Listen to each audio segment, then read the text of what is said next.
కార్యకర్తల అభిప్రాయాల మేరకు పాడేరు అసెంబ్లీ నియోజకవర్గంలో రెబల్ అభ్యర్థిగా పోటీ చేయబోతున్నట్లు తెలిపారు టీడీపీ మాజీ ఎమ్మెల్యే గిడ్డి ఈశ్వరి.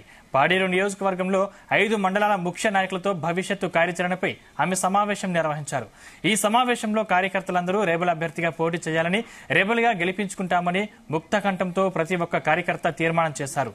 కార్యకర్తలంతా సైనికుల్లా పనిచేసి రెబల్ గా తనను గెలిపించి చంద్రబాబుకు పాడేరు నియోజకవర్గంలో గిఫ్ట్ గా ఇద్దామని గిడ్డి ఈశ్వరి కార్యకర్తల్ని పిలుపునిచ్చారు. ఒక ఆశ ఉంది, మనమందరూ కష్టపడేటటువంటి తత్వం మనలో ఉంది. నాకు నమ్మకం ఉంది, మనమంతా గెలుస్తామని, గెలిచి తీరుతామని.